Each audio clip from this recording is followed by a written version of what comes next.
Out with the old and in with the new. April came with a leadership overhaul of the Nigerian National Petroleum Company Limited. On April 2nd, President Bola Tinubu approved the reconstitution of the NNPCL board, removing the chairman, Pius, Akinyelure, and the group CEO, Mallam, Mele Kyari. This ushered in a new 11-man board headed by GCEO Engineer Bashir Ojulari and Amadu Kida as non-executive chairman. As for the previous board, a letter addressed to the NNPCL shows that no fewer than 14 officials of the NNPCL, including 2 former chief executives, are under investigation by the Economic and Financial Crimes Commission over alleged misappropriation of funds and abuse of office. The investigation centers around $2.896 billion allocated for refinery rehabilitation projects under their tenure. Port Harcourt refinery, $1.56 billion, Kaduna refinery, $740.6 million, and Warri refinery, $656.9 million. Some of the key findings include discovery of a large sum of money in the accounts of one of the sacked managing directors, totaling about 80 billion naira. And this has sparked investigations and has led to the arrest of recently sacked managing directors of all 3 refineries. Joining me to discuss the investigation and the overhaul of NNPC is Communications Director, Dear Nigeria, Omono Okonkwo. Great to have you in. Thank you very much for having me, Joanna. Good morning. Right. Good morning to you. EFCC's pursuit, how do you see this ending? Do you see, another cold case? I mean, for example, Madueke, former Minister of Petroleum, since 2017, her case has been on till now, and we're still getting updates. What are your thoughts on this current pursuit by the EFCC? So the EFCC still has a case against Dezani Alice and Madueke. What is the result today? I think they're heading back to court by the end of this month of May. Like you mentioned, this has been on for many years. Now, can Nigerians say that there have been any resolutions to that effect? Will anyone be sent to prison if found guilty of financial misconduct, or is it just going to be several back and forths, involving the courts? How long will the process take? Nigerians have since lost faith in the system. And I think in reference to the current trending news of the EFCC launching an investigation into past high-profile staff members of the NNPCL, the news is welcome to some people because those amounts of money you mentioned, they are of significant proportions. But we need to wait and see how it all unfolds. Will the investigation take a swift turn? Will anyone be found culpable and made to lose assets? Only time will tell. Indeed, only time will tell, and I guess they're just getting started. But let's come to the leadership shakeup. Just how expedient was this move? What was wrong with the previous structure? Oh, well, the federal government is aware that for some time the country has faced significant economic challenges. Now, Nigeria, despite being a legacy oil producer, exports crude oil while importing refined fuel due to insufficient refining capacity. Now, this inefficient system has contributed to financial stress, the NNPCL acknowledging approximately $6 billion debt last September. Now, prior to this time, the NNPCL has struggled with financial transparency.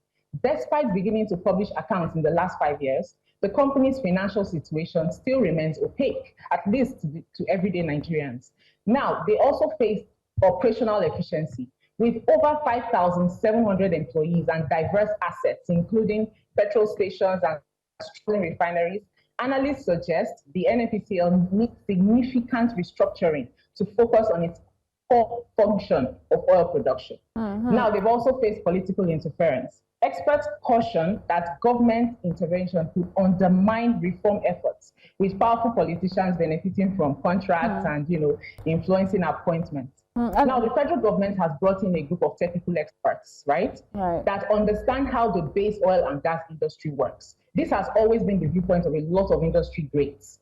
The NNPCL must be run by technical minds who can create a truly investable national oil company. Now, the federal government has set some targets for the new NNPCL leadership, right?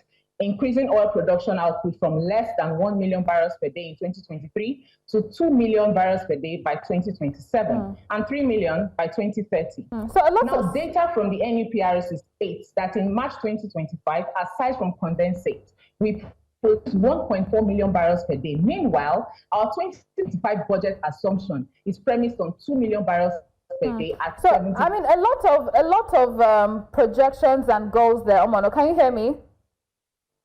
So let me round this up, okay? As of this morning, right, Brent crude was $60 per barrel.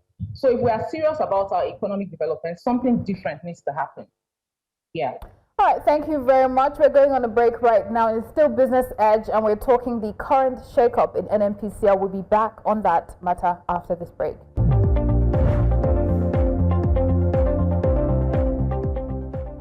It's still Business Edge, and we're still on the topic of the shakeup within NNPCL's top management, and of course EFCC's investigation into former top officials in the company.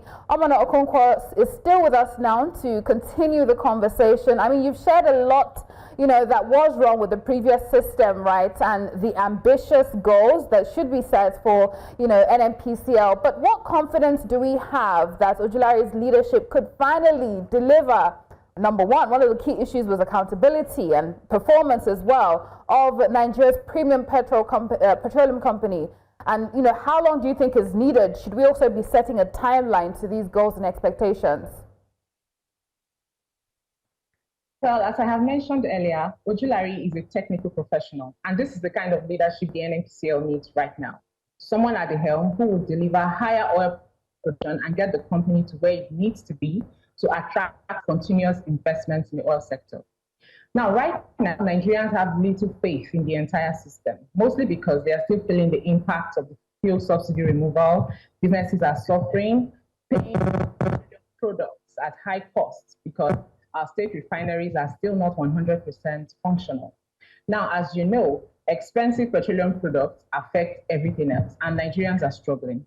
Now, we need to see if technical expertise combined with the willpower to run a transparent, efficient, and valuable company will reposition the NNPCL to be a true regional player in Africa's energy transition. As for timelines, I don't think we should put a timeline to it just yet. I mean, this appointment just came in April, right? So we need to wait it. We need to wait it out and see what happens. One would think timelines are part of, one would think timelines are part of, you know, accountability and having smart goals.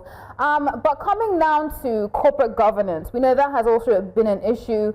There have been talks that, you know, with the listing, we'll see them being more transparent and perhaps corporate governance improve.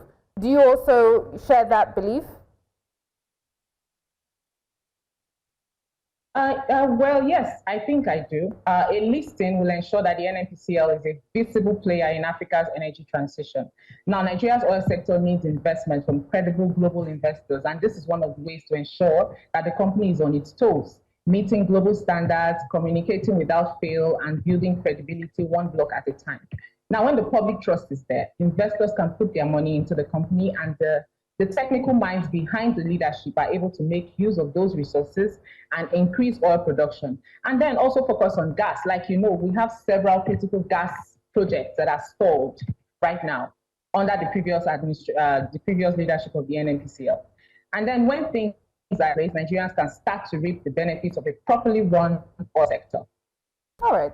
I mean, we look forward to seeing that. It's been 7 years, obviously, with Mele Kyari at the helms of affairs. That, of course, has ended. How much of a difference has he made for the NNPC, from the NNPC that he met when he came in and the NNPC he's leaving behind? Good or bad? What pitfalls can this new board perhaps learn, these new appointees learn and avoid? Well, no doubt, Mele Kyari did what he could to advance the company to where it is today. Under his leadership, NNPCL achieved remarkable milestones as a commercial entity, delivering an impressive 3.3 trillion naira net profit in 2023.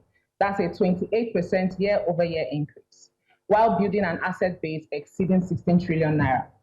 Now, he also introduced the weekly crude oil theft reporting, which brought unprecedented transparency to a part of the energy sector, right? Establishing accountability, like you mentioned earlier. Now, despite these achievements, Nigeria's economy demands fresh strategic approaches as it faces significant macroeconomic challenges. With oil remaining the country's economic backbone, innovative thinking from technical experts is urgently needed to boost production volumes. Like I mentioned, we did 1.4 million barrels per day in March, right? Aside from condensates. Now we need to enhance operational efficiency and maximize returns from existing resources.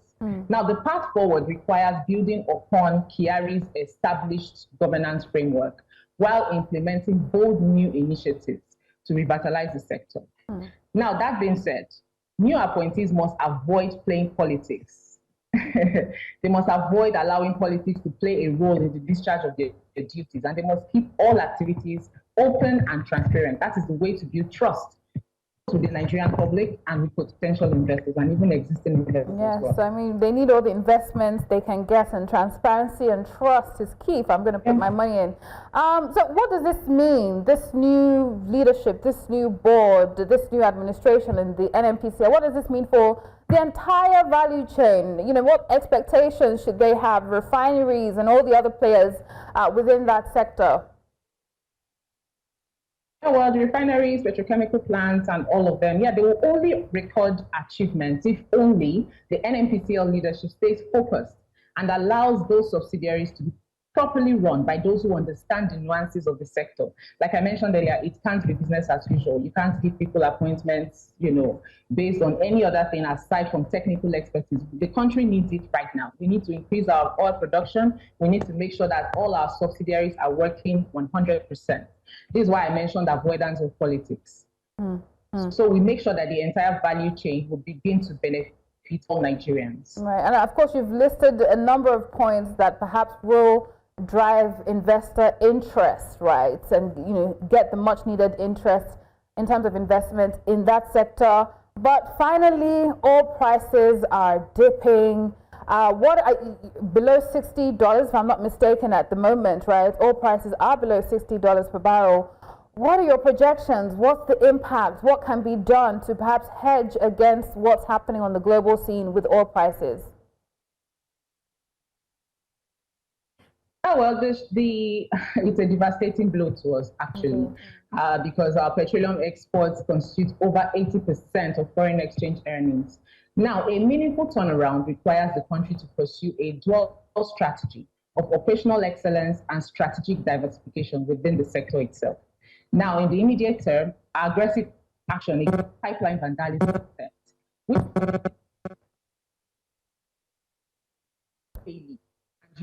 that is a lot of lost revenue. All right. It looks like we're going to have to call it a day there. I mean, she was trying to land her points, but a lot has been said with ongoing reforms. Expectations may be high with this shake-up, but of course, we'll keep you up to date with what is happening in the sector as a whole. That was Omono Okonkwo, Communications Director at DEERS Nigeria. And thank you for joining us, if you can hear me now.